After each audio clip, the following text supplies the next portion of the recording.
5 আগস্টের পরও দেশে দুর্বৃত্তায়ন, চাঁদাবাজি ও দুর্নীতি বন্ধ হয়নি বলে অভিযোগ করেছেন জামায়াত ইসলামীর আমির ডাক্তার শফিকুর রহমান।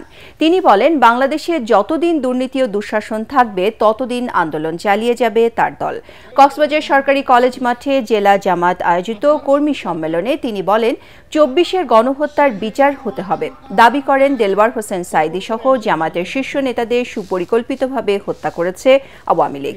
প্রয়োজনীয় সংস্কার শেষে সুষ্ঠু নির্বাচনের মাধ্যমে সম্মানের সাথে বিদায় নিতে অন্তর্বর্তী সরকারের প্রতি আহ্বান জানান ডাক্তার শফিকুর রহমান।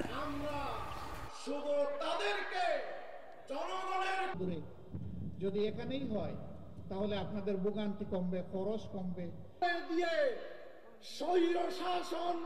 আল্লাহ তাআলা যদি মেহেরবানি করে আমাদের হাতে এই দেশের সেবা করার তৌফিক দান করেন, তাহলে ইনশাআল্লাহ যেই জায়গাগুলো সবচেয়ে বেশি বৈষম্যের শিকার হয়েছে, আমাদের দায়িত্ব হবে সেই জায়গায় প্রথমেই উন্নয়ন পৌঁছে দেওয়া। কিন্তু তাই বলে অন্যরাও বঞ্চিত হবেন না। যার যেটা ন্যায্য পাওনা তারা সেটা পাবেন।